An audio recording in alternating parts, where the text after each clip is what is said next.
আমরা খুব সম্প্রতি দেখতে পাই বাংলাদেশের যে বিনিয়োগ রয়েছে এবং শিল্পাঞ্চল রয়েছে এগুলোকে মূলত বাড়ানোর জন্য বিশেষ করে হচ্ছে বিনিয়োগ কিভাবে বৃদ্ধি করা যায় এই জিনিসটার জন্য বাংলাদেশের বর্তমান সরকার তিনটি প্রতিষ্ঠানকে একত্রিত করে ইনভেস্ট বাংলাদেশ অথরিটি বা আইবিএ কিন্তু প্রতিষ্ঠা করেছে এবং ঢাকা বিশ্ববিদ্যালয় সহ অন্যান্য বিশ্ববিদ্যালয়ের যে ভর্তি পরীক্ষা সেখানে আমরা দেখতে পাই এই যে অর্থনীতি রিলেটেড যে সাম্প্রতিক থাকে এখান থেকে কিন্তু বেশি পরিমাণে কিন্তু প্রশ্ন আসে। তো আজকের ক্লাসে আমরা এই যে ইনভেস্ট বাংলাদেশ আইন বা ইনভেস্ট বাংলাদেশ অথরিটি গঠন করা হয়েছে এই প্রতিষ্ঠানটা সম্পর্কে প্রত্যেকটা জিনিস যেগুলো আমাদের ভর্তি পরীক্ষা আসতে পারে সেই বিষয়টা দেখার চেষ্টা করব। তো আমরা দেখব বাংলাদেশে বিনিয়োগ এবং শিল্পায়নের বিভিন্ন কাজের জন্য আলাদা আলাদা প্রতিষ্ঠান কাজ করতো। আমরা একদম বেসিক থেকে নিয়ে একদম অ্যাডভান্স পর্যন্ত যাব, কেন এই প্রতিষ্ঠানটা গঠন করা হয়েছে, এর পেছনে প্রেক্ষাপট কী ছিল, সেই সকল বিষয়গুলো আমরা দেখার চেষ্টা করব এবং সর্বশেষ কিন্তু এখান থেকে যেই এমসিকিউগুলো আসতে পারে সেগুলো সলভ করব।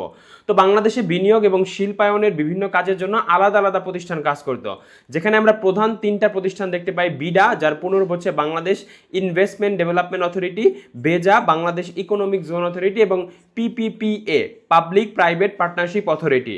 এবং দেখা যেত যে এই যে বিনিয়োগ সংক্রান্ত কাজ একাধিক প্রতিষ্ঠানের মধ্যে এই তিনটা প্রতিষ্ঠানের মধ্যে ভাগ করা ছিল। ধরো এই বিডা একটা কাজ করতো, বেজা আরেকটা কাজ করতো বা পিপিপিএ আরেকটা কাজ করতো। তো দেখা যায় যে যারা হচ্ছে বাহিরের দেশ থেকে, ফর এক্সাম্পল ধরো চীন থেকে, ঠিক আছে, বাহিরের দেশ থেকে যারা বিনিয়োগ করবে তাদের জন্য বেশ ঝামেলা ছিল। দেখা যেত যে একটা কাজের জন্য বিডাতে যেতে হচ্ছে, আরেকটা অথরিটির পারমিশন নেওয়ার জন্য বেজাতে যেতে হচ্ছে, আবার হচ্ছে পিপিপি এর কাছে যেতে হচ্ছে। যার কারণে হচ্ছে দেখা যায় যে এই যে বিনিয়োগ সংক্রান্ত ঝামেলার কারণে তারা কিন্তু বাংলাদেশে বিনিয়োগ করতো না।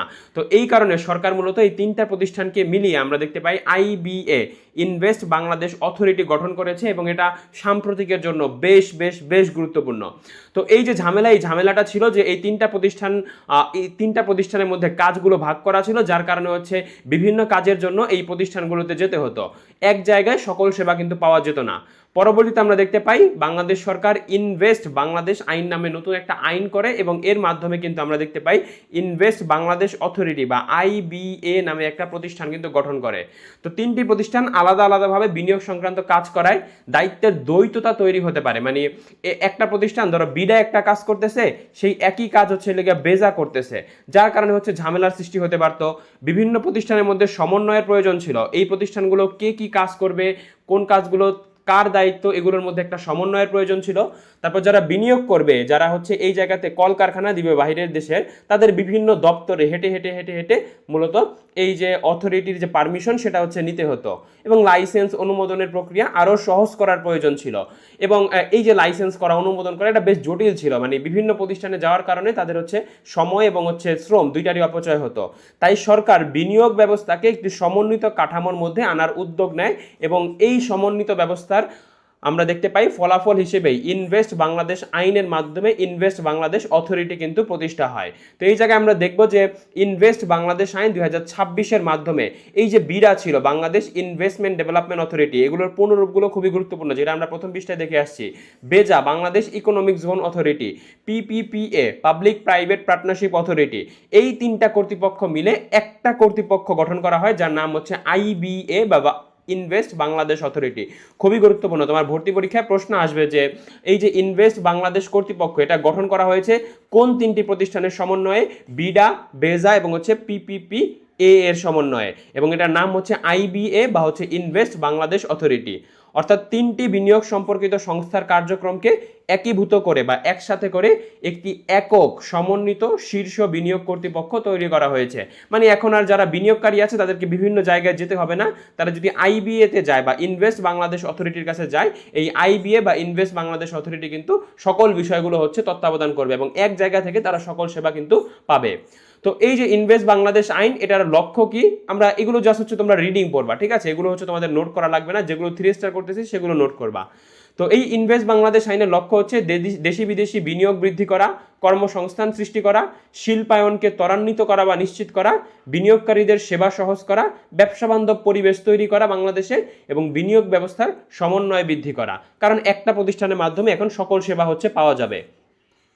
এবং এইখানে যারা বিনিয়োগ করবেন তারা কি কি সুবিধা পাবেন, তারা পাবেন হচ্ছেন এসডিপি বা সিঙ্গেল ডিজিটাল প্ল্যাটফর্ম, ঠিক আছে, সিঙ্গেল ডিজিটাল প্ল্যাটফর্ম, একটি সিঙ্গেল ডিজিটাল প্ল্যাটফর্মের মাধ্যমে বিনিয়োগকারীরা লাইসেন্স, অনুমোদন, নিবন্ধন, অন্যান্য বিনিয়োগ সংক্রান্ত সেবা হচ্ছে তারা পাবেন। মানে এক জায়গা থেকেই তারা এই মূলত সেবাগুলো পাবেন, তাদের লাইসেন্সের জন্য, অনুমোদনের জন্য, নিবন্ধনের জন্য কিংবা অন্যান্য বিনিয়োগ সংক্রান্ত সেবার জন্য বিভিন্ন প্রতিষ্ঠানের কাছে দৌড়াদৌড়ি করার প্রয়োজন নেই। এই ইনভেস্ট বাংলাদেশ অথরিটির কাছেই তারা হচ্ছে সকল সেবা পাবেন।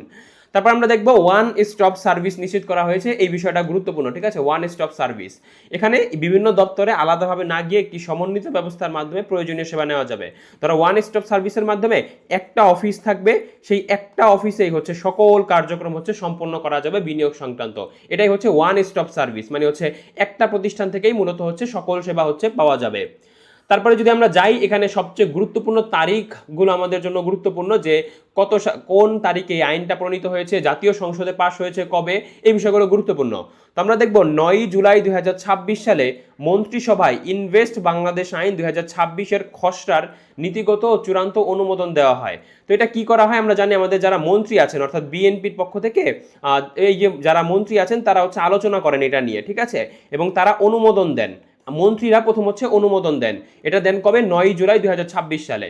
তারপরে আমরা দেখতে পাই এই তথ্যটা আমাদের জন্য সবচেয়ে বেশি পরিমাণে গুরুত্বপূর্ণ, যে 15 জুলাই 2026 সালে 15 জুলাই 2026 সালে জাতীয় সংসদে ইনভেস্ট বাংলাদেশ বিল 2026 পাস হয়। খুবই গুরুত্বপূর্ণ।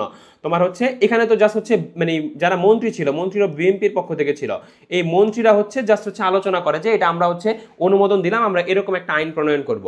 কিন্তু 15 জুলাই 2026 সালে আমরা দেখতে পাই একদম হচ্ছে বিরোধী দল এবং হচ্ছে আমরা দেখতে পাই হচ্ছে সরকারি দল এবং জাতীয় সংসদে হচ্ছে এই যে আইনটা ইনভেস্ট বাংলাদেশ আইন, এটা কিন্তু পাশ হয়। তোমার প্রশ্ন আসতে পারে যে কবে এটা জাতীয় সংসদে পাশ হয়, 15 জুলাই 2026-এ এটা জাতীয় সংসদে পাশ হয়। তারপর আমরা দেখব 22 আগস্ট 2026 আইন কার্যকরের মাধ্যমে বিডা, বেজা এবং পিপিপিএ একীভূত হয়ে ইনভেস্ট বাংলাদেশ অথরিটি এর কার্যক্রম শুরু হয়। এই যে আমাদের 2 দিন আগে 22 আগস্ট কিন্তু এই আইনটা হচ্ছে কার্যকর হয় এবং এই আইন কার্যকর হওয়ার ফলে আমরা দেখতে পাই BIDA, Bangladesh investment development authority, এগুলোর পূর্ণরূপগুলো দেখবা, BEZA, Bangladesh economic zone authority এবং পাবলিক প্রাইভেট পার্টনারশিপ অথরিটি, এই তিনটা একসাথে হয়ে আইবিএ বা ইনভেস্ট বাংলাদেশ অথরিটি এর কার্যক্রম শুরু হয়। তোমার প্রশ্ন আসতে পারে যে এই বিডা, বেজা এবং পিপিএ মিলে মূলত কোন অথরিটি সৃষ্টি হয়েছে, ইনভেস্ট বাংলাদেশ অথরিটি সৃষ্টি হয়েছে। আবার প্রশ্ন আসতে পারে এইভাবে যে এই যে আইবিএ বা ইনভেস্ট বাংলাদেশ অথরিটি, এটা কোন তিনটা প্রতিষ্ঠানকে সমন্বিত করে সৃষ্টি হয়েছে, বিডা, বেজা এবং হচ্ছে পিপিপিএ। তারপর আমরা দেখতে পাই 23 আগস্ট 2026 চৌধুরী আশিক মাহমুদ বিন হারুনকে ইনভেস্ট বাংলাদেশ কর্তৃপক্ষের চেয়ারম্যান নিয়োগ করা হয়। অর্থাৎ গতকাল আমরা দেখতে পাই আশিক মাহমুদ বিন হারুন চৌধুরীকে তাকে হচ্ছে এই ইনভেস্ট বাংলাদেশ অথরিটির চেয়ারম্যান নিয়োগ করা হয়। এক্ষেত্রে তারিখটা একটু খেয়াল রাখতে পারো এবং তার নামটা হচ্ছে খেয়াল রাখতে হবে। এবং আমরা দেখতে পেয়েছিলাম অন্তর্বর্তীকালীন সরকারের সময় কিন্তু তিনি বিডা এর নির্বাহী চেয়ারম্যান ছিলেন, ঠিক আছে, BIDA, Bangladesh investment development authority এর নির্বাহী চেয়ারম্যান কিন্তু ছিলেন আশিক চৌধুরী। তারপরে আমরা যদি আরো একটু দেখি এই জায়গায় যে এখানে চেয়ারম্যান নিযুক্ত করা হয়েছে গতকাল 23 আগস্ট আশিক চৌধুরীকে এবং তিনি হচ্ছেন গিয়া চেয়ারম্যান পদের জন্য তাকে নির্বাচিত করা হয়েছে ইনভেস্ট বাংলাদেশ কর্তৃপক্ষে বা হচ্ছে আইবিএ এর, ঠিক আছে। তাকে নিয়োগ দেওয়া হয়েছে 23 আগস্ট 2026, এটা একটু খেয়াল রাখতে পারো। তার 1 বছরের জন্য তাকে নিয়োগ দেওয়া হয়েছে, চুক্তিভিত্তিক নিয়োগ দেওয়া হয়েছে এবং তিনি প্রধানমন্ত্রী কার্যালয়ের অধীন হচ্ছেন কাজ করবেন। তারপরে যদি আমরা এই জায়গায় যাই যে এই যে নতুন কর্তৃপক্ষটা সৃষ্টি হয়েছে বা এই যে আইবিএ বা ইনভেস্ট বাংলাদেশ অথরিটি সৃষ্টি হয়েছে, এর মূলত হচ্ছে এর যদি আমরা একটু গঠনটা দেখি যে কয়জন সদস্য নিয়ে গঠিত হবে, আমরা দেখবো এটা হচ্ছে একজন চেয়ারম্যান হচ্ছেন আশিক চৌধুরী এবং আরও 7 জন সদস্য নিয়ে কিন্তু এটা গঠিত হবে, ঠিক আছে, একজন চেয়ারম্যান এবং আরও 7 জন সদস্য নিয়ে এই ইনভেস্ট বাংলাদেশ অথরিটি গঠিত হবে এবং চেয়ারম্যান একই সঙ্গে কর্তৃপক্ষের প্রধান এবং নির্বাহী হিসেবে দায়িত্ব পালন করবেন, প্রধান নির্বাহী হিসেবে দায়িত্ব পালন করবেন এবং এর প্রধান কার্যালয় হবে রাজধানী ঢাকাতে। তারপরে আমরা যদি যাই এই যে তিনটা অথরিটি মিলে এটা সৃষ্টি হয়েছে, আমরা যদি প্রত্যেকটা অথরিটি সম্পর্কে একটু দেখি, এই যে বিডার পুনরূপটা তোমাকে দেখতে হবে বাংলাদেশ ইনভেস্টমেন্ট ডেভেলপমেন্ট অথরিটি, এটা প্রতিষ্ঠা হয়েছে 2016 সালে, খুব বেশি দরকার নেই, সদর দপ্তর আগারগাঁওয়ে শেরেবাংলা রোডে, খুব বেশি দরকার নেই এখন। এর প্রধান কাজ হচ্ছে দেশি বিদেশি বিনিয়োগ আকর্ষণ এবং বেসরকারি খাতের উন্নয়ন নিশ্চিত করা। এটা হচ্ছে বিনিয়োগে আকর্ষণের জন্য, যাতে হচ্ছে কেন বিদেশি দেশগুলো আমাদের দেশে বা বিদেশি হচ্ছে প্রতিষ্ঠানগুলো আমাদের দেশে মূলত হচ্ছে বিনিয়োগ করবে, এই সংক্রান্ত কাজগুলো করে থাকে। এক্ষেত্রে পুনরূপটাই সবচেয়ে বেশি পরিমাণে গুরুত্বপূর্ণ। তারপরে বেজা, বেজা হচ্ছে বাংলাদেশ ইকোনমিক জোন অথরিটি, এটারও পূর্ণরূপটা দেখবা। তারপর হচ্ছে এই বেজা কি করে, ইকোনমিক জোন বা অর্থনৈতিক অঞ্চল যেগুলো আছে, অর্থাৎ অর্থনৈতিক অঞ্চলের উন্নয়ন এবং বিনিয়োগ আকর্ষণের ক্ষেত্রে এই বেজা হচ্ছে কাজ করে, ঠিক আছে। অর্থনৈতিক যে অঞ্চলগুলো আছে যেখানে হচ্ছে যারা বিদেশি থাকে তাদেরকে এক্সট্রা কিছু বেনিফিট বা আমরা যারা বিদেশি বিনিয়োগ করবে, ঠিক আছে, বিদেশি বিনিয়োগকারী প্রতিষ্ঠান রয়েছে তাদের এক্সট্রা কিছু হচ্ছে অ্যাডভান্টেজ বা হচ্ছে সুবিধা কিন্তু দেওয়া হয় এই জায়গাতে, ঠিক আছে, এই অর্থনৈতিক অঞ্চলগুলোতে। তো এটা হচ্ছে অর্থনৈতিক অঞ্চলের উন্নয়নের জন্য কাজ করে থাকে। এবং বাংলাদেশে অর্থনৈতিক অঞ্চলে স্থাপনের লক্ষ্যমাত্রা হচ্ছে 2030 সালের মধ্যে 100টা অর্থনৈতিক যে অঞ্চল আছে এটা নির্মাণের হচ্ছে পরিকল্পনা রয়েছে। এই বিষয়টা একটু দেখে রাখতে পারো যে 2030 সালের মধ্যে 100টা অর্থনৈতিক অঞ্চল স্থাপনের লক্ষ্যমাত্রা রয়েছে বর্তমান সরকারের। তারপরে 3 নম্বর যে অথরিটি রয়েছে সেটা হচ্ছে পিপিপিএ, পাবলিক প্রাইভেট পার্টনারশিপ অথরিটি। এটার পুনরূপটা দেখতে পারো। এবং এটা কি করে, এটা হচ্ছে মূলত আমরা দেখতে পাচ্ছি যে পাবলিক প্রাইভেট, ধরো হচ্ছে সরকারি বেসরকারি, ধরো কোনো একটা প্রজেক্ট করবে, কোনো একটা বিল্ডিং বানাবে বা কোনো একটা আমরা বলতে পারি যে ধরো মেট্রো রেল বানাবে নতুন করে, ঠিক আছে। তো এই জায়গায় সরকারের পক্ষে তো সব এক্সপেন্স দেওয়া বা খরচ দেওয়া একটু কঠিন হয়ে যায়। তো সরকার কোনো একটা কোম্পানিকে, বিদেশি কোনো কোম্পানি হতে পারে অথবা হচ্ছে দেশি কোনো কোম্পানি হতে পারে, তাদেরকে বলবে যে ভাই আপনি কিছু হচ্ছে সহায়তা করেন, আপনি হচ্ছে প্রথম 10 বছর বা 20 বছরের হচ্ছে আর্নিংসটা বা হচ্ছে যে আমরা মুনাফাটা হবে সেটা হচ্ছে আপনি নিয়ে যান, ঠিক আছে। ধরো বসুন্ধরাকে বললো বা অন্য কোনো কোম্পানিকে বললো, বলতেই পারে, ঠিক আছে। তো এটা হচ্ছে পাবলিক প্রাইভেট পার্টনারশিপ বা সরকারি বেসরকারি অংশীদারিত্ব। সরকারও কিছু হচ্ছে কন্ট্রিবিউট করে এবং এক্ষেত্রে হচ্ছে বিদেশি কিছু প্রতিষ্ঠানও কন্ট্রিবিউট করতে পারে, আবার দেশি কিছু বেসরকারি প্রতিষ্ঠানও কিন্তু কন্ট্রিবিউট করতে পারে। তো এই তিনটা মিলিয়ে হচ্ছে আমরা দেখতে পাই আইবিএ বা হচ্ছে ইনভেস্ট বাংলাদেশ অথরিটি কিন্তু গঠন করা হয়েছে। আইবিএ বা ইনভেস্ট বাংলাদেশ অথরিটি গঠন করা হয়েছে। তারপরে যদি আমরা এই যে আমাদের যে যেহেতু হচ্ছে আমাদের বারবার ইপিজেড সম্পর্কে আলোচনা আসছে, অর্থনৈতিক অঞ্চল সম্পর্কে আলোচনা আসছে, তো আমরা যদি ইপিজেড নিয়ে একটু দেখি, এই ইপিজেড এর পুনরূপ হচ্ছে export processing zone. Export processing zone, ঠিক আছে। অর্থনৈতিক অঞ্চল বা রপ্তানি প্রক্রিয়াকরণ অঞ্চল, এটাকে বাংলায় বলা হয় রপ্তানি প্রক্রিয়াকরণ অঞ্চল, রপ্তানি প্রক্রিয়াকরণ অঞ্চল। তো এই জায়গাতে কি করা হয় দেখো, এখানে যারা বিদেশি থাকে তাদেরকে, ধরো আমার বাসা হচ্ছে কেরানীগঞ্জ, কেরানীগঞ্জের কিছু জায়গা হচ্ছে তাদেরকে দিয়ে দেওয়া হবে যে আপনি ভাই এই জায়গাতে আপনার হচ্ছে কলকারখানায় স্থাপন করেন, এবং সেই জায়গায় হয়তো কিছু এক্সট্রা সুবিধা তাদেরকে দেওয়া হবে, যেমন সেখানে কোনো বিদ্যুৎ যাবে না, সেখানে লোডশেডিং হবে না, সেখানে হচ্ছে কর কম থাকবে, ঠিক আছে, কোনো চাঁদাবাজি করা যাবে না, মানে এক্সট্রা ফ্যাসিলিটিস তাদেরকে এই এক্সপোর্ট প্রসেসিং জোন বা ইপিজেডে দেওয়া হয়। ইপিজেডের পুনরূপটা গুরুত্বপূর্ণ, এটা হচ্ছে মাথায় রাখবা, ঠিক আছে।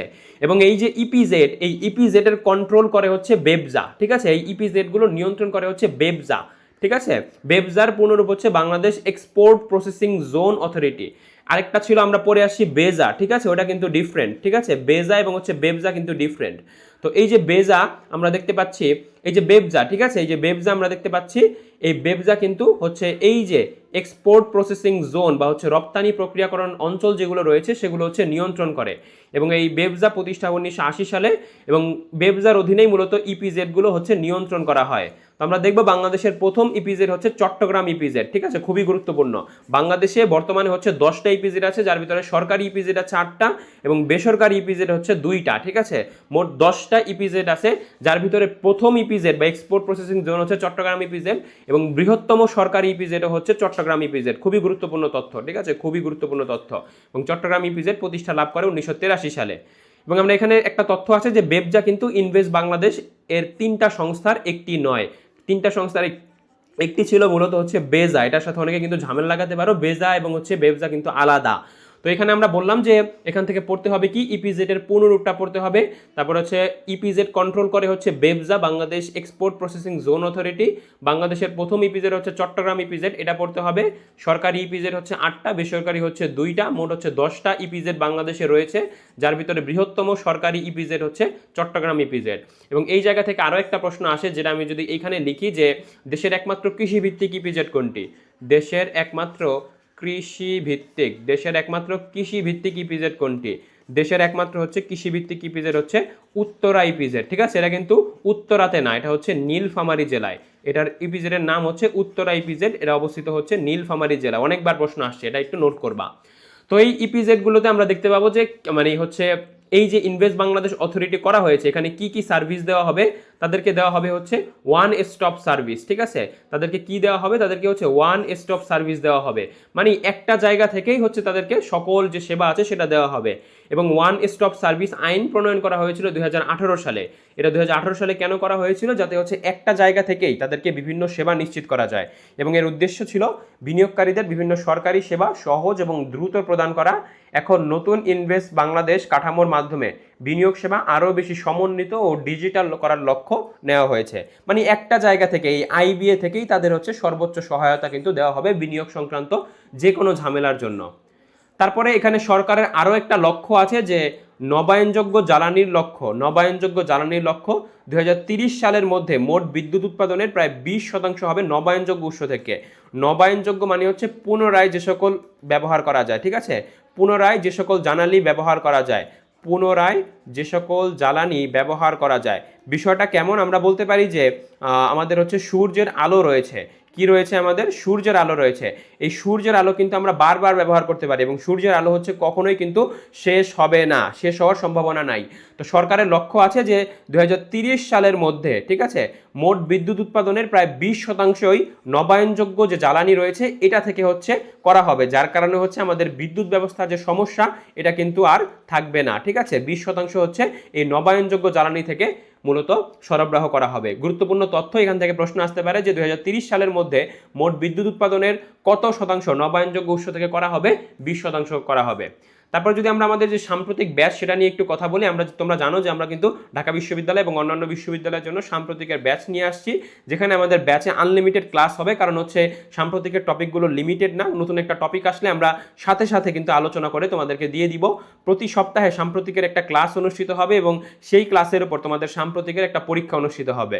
তারপর মাসিক ওভারঅল, ধর আগস্ট মাসের ওপর ওভারঅল একটা সাম্প্রতিকের মেগা ক্লাস অনুষ্ঠিত হবে এবং এরপরে হচ্ছে সেই মাসিক মেগা ক্লাসের উপর তোমাদের কিন্তু পরীক্ষা অনুষ্ঠিত হবে।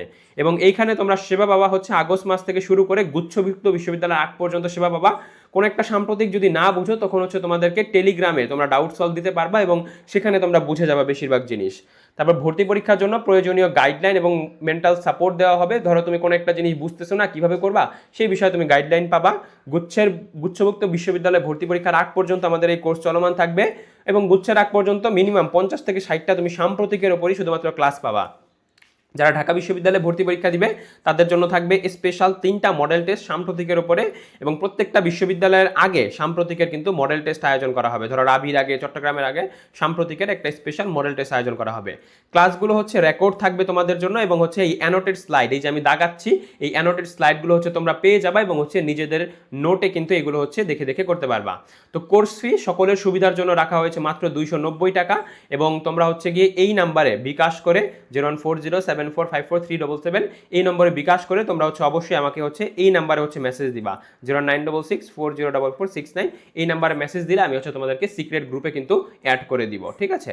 তো এই যে আমরা ইনভেস্ট বাংলাদেশ আইন পড়লাম, এখান থেকে কি কি এমসিকিউ তোমার ভর্তি পরীক্ষায় আসতে পারে সেগুলো যদি আমরা একটু সলভ করি, আমরা দেখব প্রথম এমসিকিউ, ইনভেস্ট বাংলাদেশ আইন 2026 মাধ্যমে কোন নতুন কর্তৃপক্ষ গঠিত হয়েছে। আমরা দেখতে পাবো আইবিএ বা ইনভেস্ট বাংলাদেশ অথরিটি বা ইনভেস্ট বাংলাদেশ কর্তৃপক্ষ কিন্তু গঠন করা হয়েছে। এটা হবে না, এটা হবে না, এটাও হবে না, উত্তর হবে খ, ইনভেস্ট বাংলাদেশ কর্তৃপক্ষ।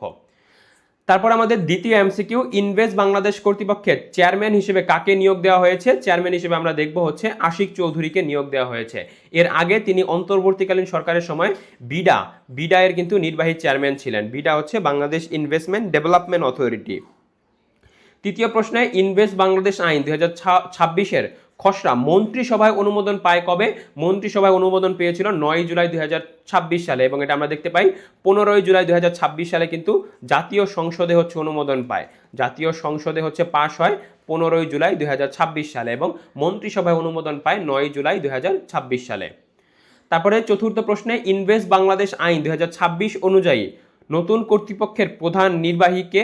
আমরা দেখতে পাই নতুন কর্তৃপক্ষের প্রধান নির্বাহী কিন্তু চেয়ারম্যান। আমরা দেখতে পেয়েছিলাম যে একজন চেয়ারম্যান এবং হচ্ছে 7 জন হচ্ছে আমরা দেখতে পাই সদস্য ছিল, ঠিক আছে, যার ভিতরে আমরা দেখতে পাই এখানে আকার হবে চেয়ারম্যান এবং হচ্ছে 7 জন সদস্য ছিল, যার ভিতরে আমরা দেখতে পাই কর্তৃপক্ষের প্রধান হচ্ছেন গিয়ে চেয়ারম্যান।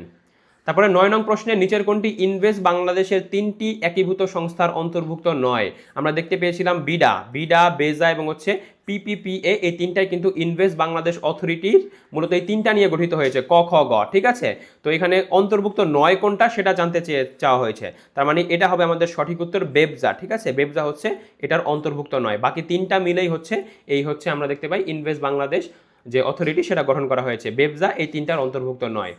তারপরে 6 নং প্রশ্নে ইনভেস্ট বাংলাদেশ আইন জাতীয় সংসদে কবে পাশ হয়? 15 জুলাই 2026 পাশ হয়, এবং এখানে আমরা দেখতে পাচ্ছি আমাদের প্রধানমন্ত্রী কিন্তু এই সেই দিন হচ্ছে এই ইনভেস্ট বাংলাদেশ আইন নিয়ে কথা বলেছিলেন সর্বশেষে। তো এই ছিল আজকের আমাদের ক্লাস, যেখানে আমরা ইনভেস্ট বাংলাদেশ আইন নিয়ে পড়াশোনা করলাম। তোমরা যদি এই স্লাইডটা পেতে চাও কমেন্ট বক্সে চেক করো, কমেন্ট বক্সে তোমাদের টেলিগ্রামের লিঙ্ক দেওয়া আছে স্লাইডের। তো তোমরা দ্রুত সাম্প্রতিকে ভর্তি হয়ে যাও, সাম্প্রতিক ব্যাচে ভর্তি হয়ে যাও। 5 সেপ্টেম্বর থেকে 5 থেকে 7 সেপ্টেম্বরের মধ্যে আমাদের কিন্তু ক্লাস শুরু হয়ে যাবে সাম্প্রতিকের। তো সেই সময় পর্যন্ত আমাদের সাথেই থাকো। আসসালামু আলাইকুম।